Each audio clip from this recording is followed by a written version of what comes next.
Thank you so much. It's always a pleasure to be here and seeing so many friendly, familiar faces. Today I'm going to talk about this topic that has been basically what has been driving me for the last 3 years, and is how to actually leverage mobile devices to be able to create a future that we want to live in. Because to start, we first need to say that actually there is no cloud, right? Even though we keep on hearing this concept of clouds over and over and again and how important these clouds are, in the end it's just somebody else's computer. And that somebody else may not have your best interest in mind, right? Because if we take today a look at who is actually behind those clouds, it is the big tech in the US.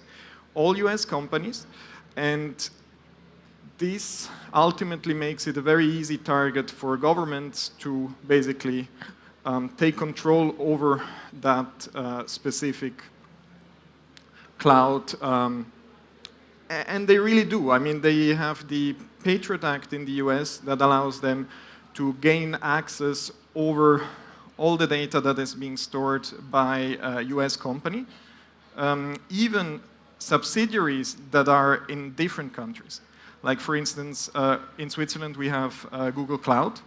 If you're storing your data with Google Cloud, the US government is capable of actually getting access over that data.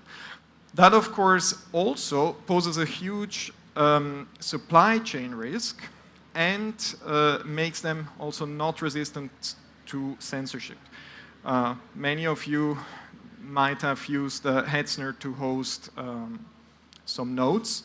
At some point, Hetzner decided not to offer that service anymore for whatever reason, and your service just got basically cut out.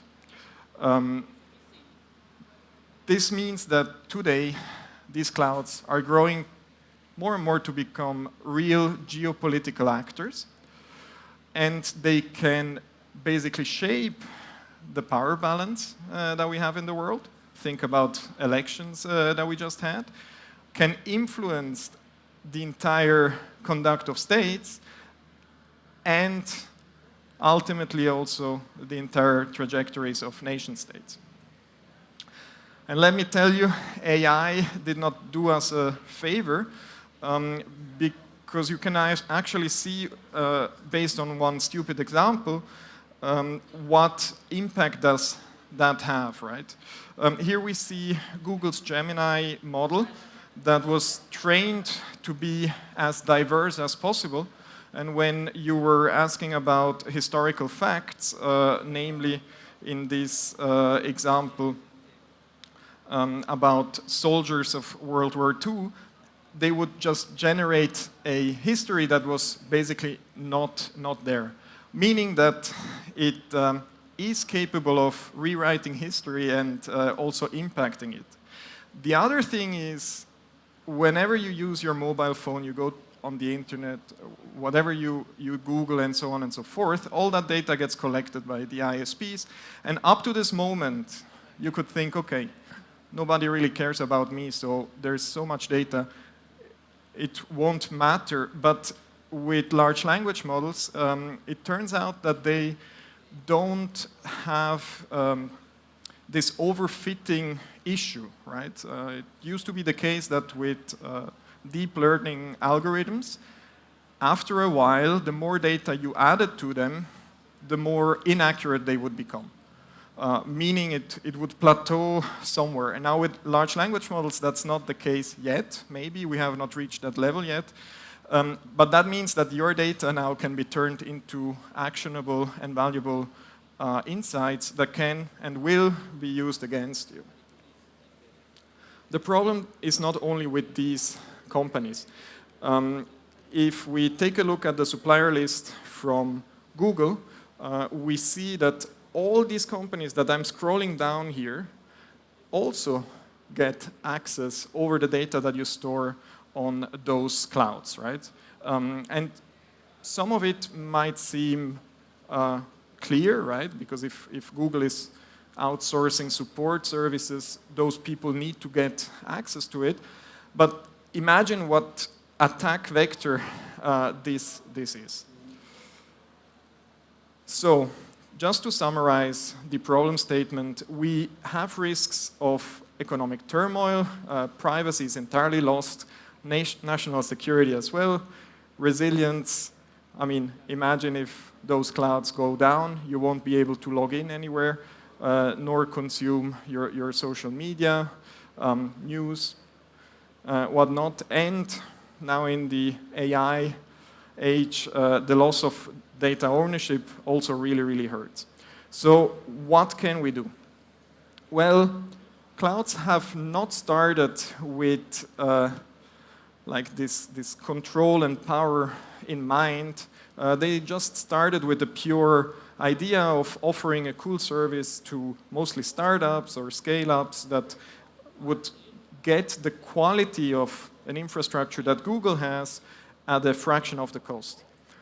Sadly, it turns out that after a while, the user interest is put more and more in the back, and then these companies, of course, have shareholders. They need to maximize profits.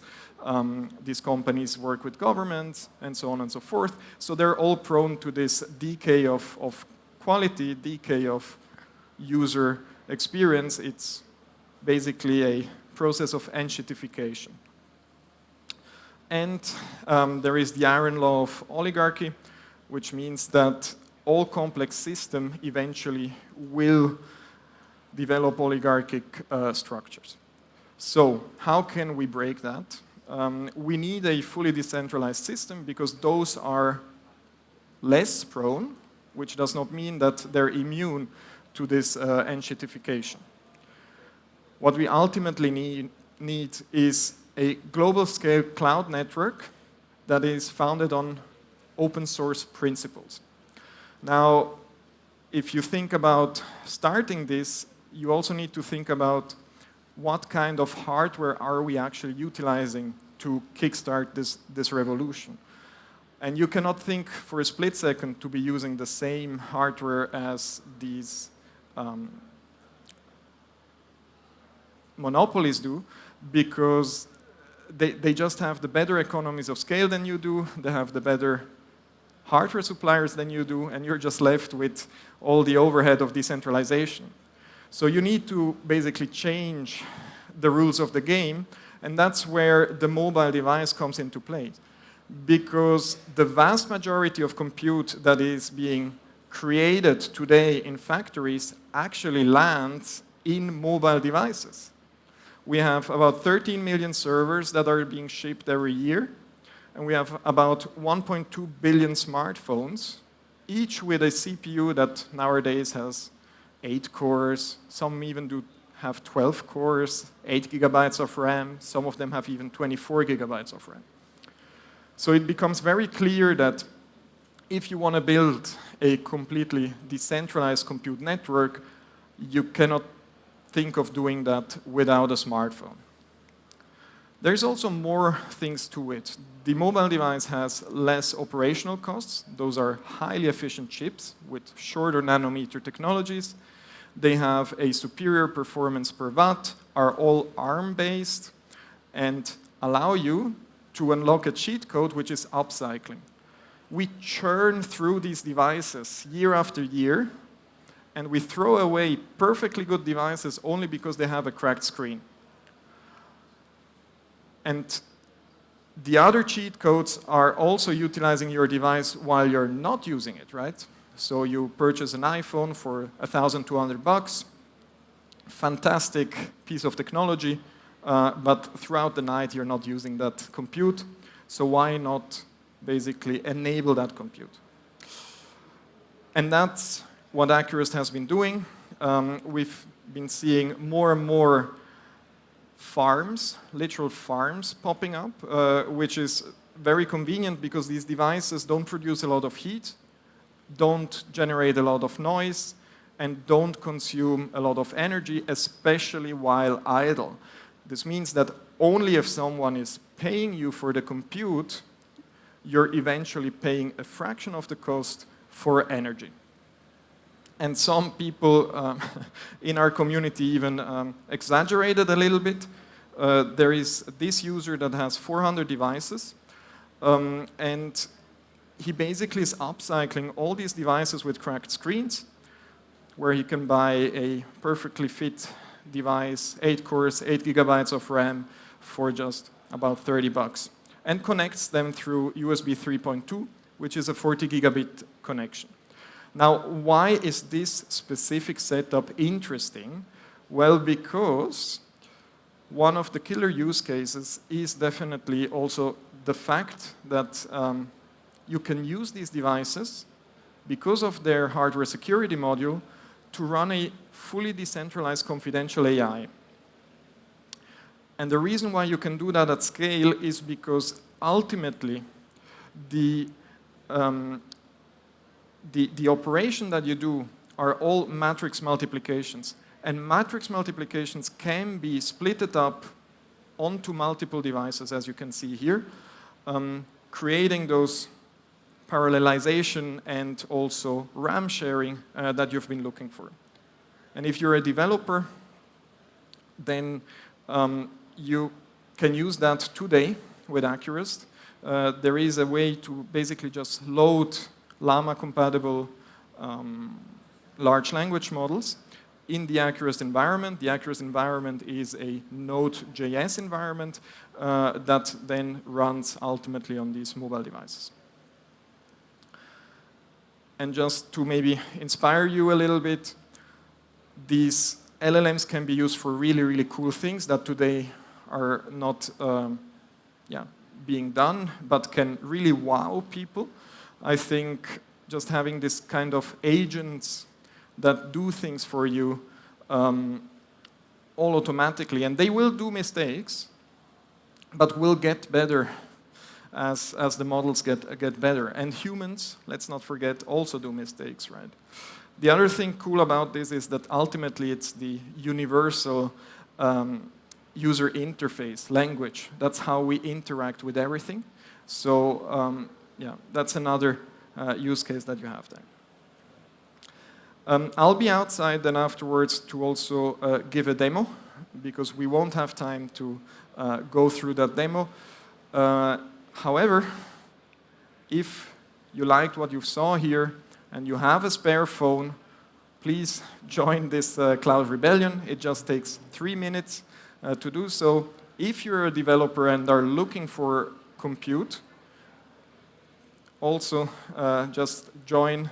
It's a completely permissionless system. There is a CLI that you can utilize to just deploy whatever workload you have. If your workload has been created with Node.js, then it's compatible out of the box. You don't even need to learn a new language. Thank you very much for listening, and talk to you later. Thank you very much. That's awesome. Hey, how many phones were in that farm you showed, that one community member? Those were 200, but he has 400 devices. Yeah. That's insane, crazy. Okay, any questions for Alessandro while we have him here? Catch a cube. Oh, hey. Can I connect an iPhone to Acurast? So yes, the beta version for the iPhone is already available. You can connect it today. I can show you the application basically outside. It has not launched in the stores yet, but that will also be launched very soon. Yeah. Okay, thank you. Yeah, I was waiting for that as well. So cool. Anybody else? No? Alessandro, thank you very much. Thanks. Cool.